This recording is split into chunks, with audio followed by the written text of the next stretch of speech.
Salut à tous, c'est Saran, j'espère que vous allez bien. On se retrouve aujourd'hui pour un nouveau vide-grenier et aujourd'hui j'ai du très lourd, je suis très content de mes trouvailles. Il y a un petit peu de trouvailles de ce dimanche et du dimanche dernier parce que rappelez-vous on a fait le tournage de la Hervé Box et oui, gros bisous à toi Hervé encore une fois. Tes cadeaux sont incroyables et en plus cette vidéo était incroyable parce que c'était l'annonce des lives de Nono et Alès. Et oui, Nono et Alès que vous voyez pas beaucoup sur la chaîne en fait c'est parce qu'ils préparent les lives et je vais vous le répéter dans chaque vidéo. Mais les lives commenceront début septembre, il y aura une vidéo un petit peu avant au mois d'août pour vous expliquer tout ça.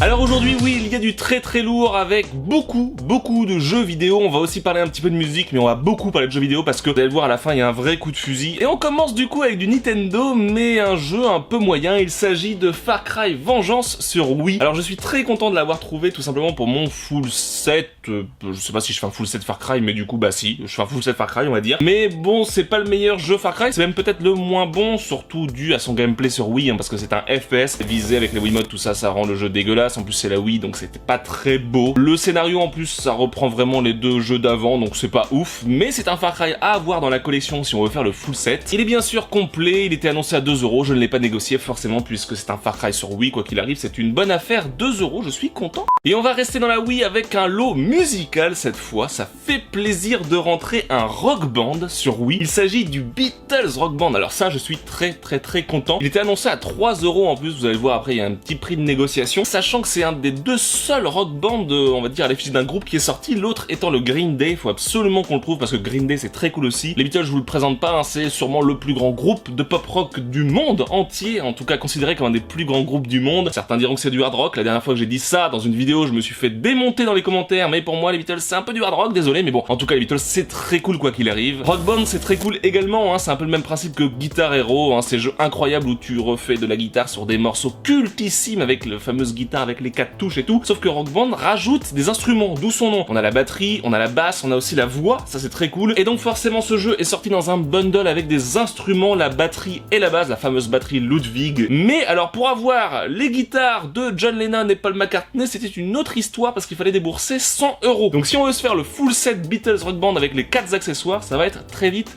très cher. Et faut savoir pour la petite histoire que ce jeu reprend la carrière des Beatles de 63 à 70 et c'est le fils de George Harrison himself qui a eu l'idée de ce jeu, donc c'est plutôt pas mal. Il devait jouer aux jeux vidéo, il s'est dit attends, mais mon père a fait partie d'un groupe genre hyper culte, il faut absolument l'adapter dans un rock band, donc c'est stylé. Et le deuxième item de ce lot est une VHS. On n'en achète jamais des VHS parce qu'on peut pas les lire, mais pour la collection c'est cool, surtout quand il s'agit de The Song Remains the Same de Led Zeppelin. Vous le savez, c'est mon groupe préféré et forcément quand j'ai vu cette cassette VHS, je me suis dit il me la faut dans la collection, même si quand on l'ouvre en fait la cassette n'est pas du tout à l'effigie de la couverture, donc on se demandait avec le vendeur, hein, il a été honnête, si c'était la vraie bonne cassette originale, en sachant que c'est quand même écrit ici, hein, je sais pas si vous verrez bien. Je crois que toutes ces cassettes étaient à 2€. Celle-ci, forcément, l'a négociée à 50 centimes. Donc, le Beatles Rock Band plus la cassette, 3,50€ les deux. C'est très raisonnable. Je ne sais pas si c'est une originale. Je ne sais pas si c'est une version pirate un peu bizarre. Mais je suis très content de le rentrer dans ma collection. Puisque, si vous ne le savez pas, il s'agit du film de Led Zeppelin. Un petit peu comme Pink Floyd a fait The Wall. Comme les Who ont fait Tommy. Et bien, Led Zeppelin a aussi fait un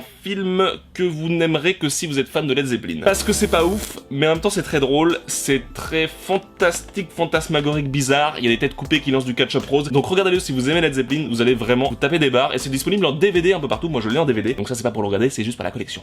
On continue encore avec du Nintendo. Décidément il n'y a que ça. Attendez, oui, il n'y a que ça. Ça fait plaisir, c'est ce que je préfère Nintendo. Même si j'ai mis un t-shirt Atari. What the fuck? Je sais pas pourquoi. En tout cas j'adore Nintendo. Et j'ai trouvé un jeu de DS, il s'agit de Metal Slug 7. Alors ça, c'est vraiment une superbe trouvaille. Je ne sais pas si c'est un Metal Slug qui cote énormément. Je ne sais pas si c'est le préféré de tout, parce que je m'embrouille, je savais même pas qu'il y en avait eu 7 jusqu'à celui-ci des Metal Slugs. Mais en même temps, si, quand tu réfléchis sur PSP, il y a eu une espèce d'anthologie où il y avait les 6 premiers, donc 6 premiers veut dire qu'il y en a eu 6 avant. Il s'agit toujours d'un run and gun, tu marches tout droit sur un jeu de plateforme à l'horizontale en 2D et tu tires sur tout. Les Metal Slugs sont juste incroyables de par leur direction artistique, je trouve ça juste magnifique. Déjà le premier sur Neo Geo, si je ne m'abuse, je crois qu'il était sorti sur Neo Geo, je me trompe peut-être, en tout cas était magnifique. Quoi qu'il arrive, vous pouvez le faire en émulation, c'est juste trop beau. Le Metal Slug 7 sur DS est tout aussi magnifique, je crois d'ailleurs que c'est une exclue sur DS, et là il faut savoir qu'on se bat contre des espèces de mechas et une armée un peu futuriste. C'est plutôt cool, ça change du premier en tout cas que je connais le mieux, où tu te bats contre un espèce de Saddam Hussein, un peu en mode guerre d'Irak, c'est assez moyen d'ailleurs, mais assez drôle en même temps dans le délire Rambo. Le gameplay sur DS marche bien, de toute façon c'est des jeux assez simples où il faut juste avancer et puis tirer de haut en bas en faisant des diagonales, tout ça. C'est un peu dans le délire des shoot 'em up, il y a beaucoup de balles à l'écran, faut tout éviter et tout, c'est super sympa avec des boss super mythiques qui ont des patterns à retenir par cœur avec voilà les tanks qui tirent des roquettes dans tous les sens, faut les éviter et tout. Je trouve ça vraiment cool les Metal Slug, et de rentrer le 7 sur DS comme ça fait plaisir, surtout qu'il était annoncé à seulement 5 €, et je vous avoue qu'il y avait beaucoup de jeux de DS sur le stand, il y avait pas mal de jeux un peu nuls, ils étaient tous à 5 €, mais le Metal Slug 7 à 5 €, je pense que c'est une très bonne affaire en sachant en fait l'aura qu'a cette licence. Moi ça me fait plaisir d'en rentrer un parce que c'est mon seul Metal Slug dans la collection pour l'instant, attention. Et avant de vous présenter le fameux coup de fusil Nintendo, je vais vous présenter une peluche. Et oui, on n'achète jamais de peluche en vide-grenier parce qu'au début on le faisait, il y a au tout début de la chaîne, vous vous en rappelez peut-être, on achetait des peluches Pokémon, tout ça. Mais ça prend beaucoup de place, ça prend beaucoup la poussière, la peluche, c'est pas facile à mettre bien dans une collection, et après on se retrouve comme Nono avec son canapé recouvert de peluches. Mais là on était obligé de craquer, alors je vous avoue qu'on l'a vu avec 500 cette peluche, on a halluciné, il s'agit de Flatterick. Regardez comment il est trop stylé.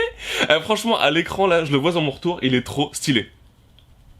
La fameuse marionnette imaginée par Quentin Dupieux alias Mister Oiseau, Monsieur Oiseau d'ailleurs dans la musique, le fameux label Headbanger incroyable. Et puis au cinéma, Quentin Dupieux, qui a fait entre autres Rubber, Steak, des films incroyables, Réalité que j'adore, et puis Le Dain, qu'il va falloir qu'on voit absolument, qui a l'air d'être un film très cool. Originellement cette peluche elle s'appelait Stéphane, elle n'avait pas exactement la même gueule, d'ailleurs on l'a retrouvée dans les premiers courts-métrages de Quentin Dupieux, mais voilà elle était un peu moins belle. Et puis en 99, Levi's, ils ont commandé une pub, Quentin Dupieux, ils lui ont dit ce serait bien que tu mettes ton personnage dans une de nos pubs, mais il fallait refaire un peu la mascotte pour qu'elle ait une plus belle gueule et puis qu'elle s'adapte un peu mieux, et puis surtout que ça devienne une vraie marionnette. Et bien à qui on a confié la réalisation de cette marionnette qui s'est ensuite appelée Flatterick? Et bien à Jim Henson Creature Shop. Et oui, la compagnie créée par Jim Henson qu'on adore énormément sur cette chaîne, le papa de Dark Crystal du Muppet Show. J'adore ce mec, c'est un marionnettiste incroyable et il a créé sa compagnie forcément pour faire des marionnettes et des animatroniques. Il s'est fait connaître entre autres, je crois qu'il a gagné 2 Oscars pour Babe, pour faire toutes les créatures. Il a fait aussi toutes les créatures fantastiques dans Farscape, dans Les 100 Dalmatiens, dans plein de trucs incroyables. Et je savais pas que c'était eux qui avaient designé la marionnette de Flatterick, mais ça me fait trop plaisir du coup d'avoir ce petit Flatterick dans la collection. Et forcément si on retient une apparition dans les clips de Monsieur Oiseau, ça sera sur Flatbeat, Sanson et Kiff, parce qu'il fume des saucisses. Voilà. Oui.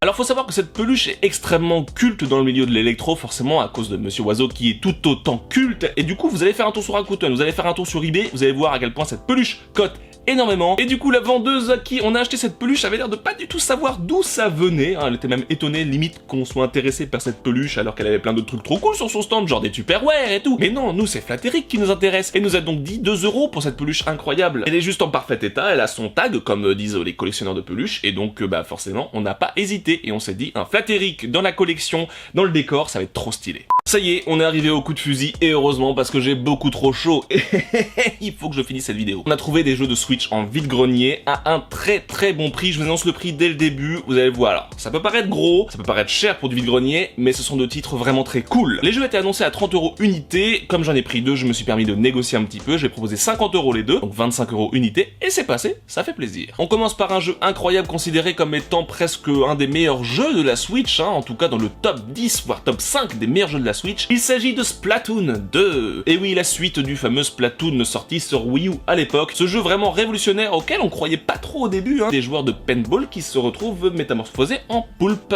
Et oui, c'est très chelou. Mais en même temps, c'est très cool, Il s'agit d'un TPS, donc vu à la 3e personne, où on tire un maximum de billes de couleurs, équipe rose contre équipe verte. Et le but est à la fin du temps imparti d'avoir colorié le maximum du terrain de jeu dans sa propre couleur. Et puis le délire de se transformer en poulpe, c'est quand t'es dans ta propre couleur, tu peux tout simplement plonger dans ta couleur couleurs pour aller beaucoup plus vite sur le terrain et ressortir en humain pour pouvoir retirer avec les différentes armes que t'offre le jeu. Et dans cet opus 2, bah il y a beaucoup plus d'armes que dans le premier, donc ça c'est cool. Et puis quelques nouveaux modes de jeu que je vais pas détailler ici, mais plein d'autres trucs par rapport au jeu de base de Splatoon. Donc je suis très content de rentrer ce jeu cultissime, déjà cultissime de la Switch, bah pour 25 € finalement, ce qui est un très bon prix. Je vais pas vous dire il est complet tout ça parce que ouais. Ce qui est à noter par contre, c'est sa magnifique couverture réversible avec des artworks juste magnifiques, je kiffe. Je crois d'ailleurs que je vais la mettre dans ce sens-là parce que c'est juste trop beau. Alors le gros défaut pour moi, c'est que oui, il y a un mode aventure solo, donc tu peux faire le jeu en solo quand tu n'as pas l'abonnement payant de la Switch, ce qui est mon cas, hein. Je n'ai pas envie de dépenser je ne sais plus combien par mois juste pour jouer à Tetris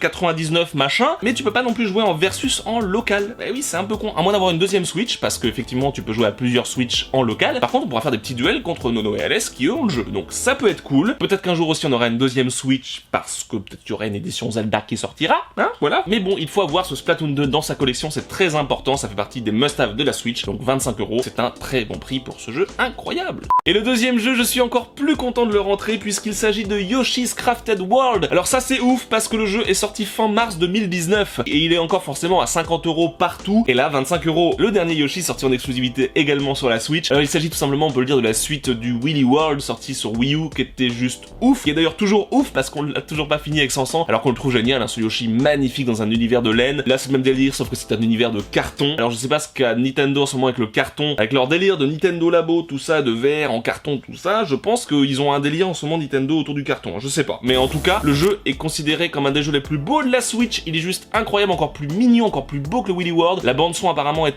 incroyable, donc j'ai vraiment hâte de le tester. C'est le même délire que Willy World, donc on va pouvoir y jouer en coop, c'est tout l'intérêt pour moi de ce jeu là. Surtout que les niveaux sont faciles à faire en général, mais c'est de les faire à 100%, de tout récolter, parce que c'est avant tout un jeu d'exploration horizontale où beaucoup de secrets se cachent à travers justement plein d'éléments de décor qu'on peut bouger, tout ça. Donc le faire à 100% c'est très long et compliqué, mais on kiffe. Et d'ailleurs vous l'avez sûrement vu sur les réseaux, mais on a fini le Super Mario Odyssey à 100%, les 999 lunes, tous les costumes possibles. Ça a mis beaucoup de temps, il a beaucoup fallu farmer, mais on kiffe faire les jeux à 100%. Et s'il y a bien un défaut sur cette Switch, c'est de pas faire des espèces de trophées, un peu comme sur Sony avec les platines, tout ça, ou alors comme chez Microsoft avec tous les succès tu débloques. Ça m'énerve, mais on est quand même content de les faire à 100% tous ces jeux, on est content. Donc vous comprenez mon engouement, hein, pour ce coup de fusil, deux jeux incroyables de la Switch, un très récent qui était déjà culte avant sa sortie vu que c'est un Yoshi, et le Splatoon 2, la suite du très célèbre Splatoon, un des meilleurs jeux de la Switch. Si j'avais été en magasin, ça aurait été 50 € unité, donc moitié prix on peut le dire, hein, c'est juste ouf. En tout cas, j'espère que ce vide-grenier vous a plu. Moi, je suis très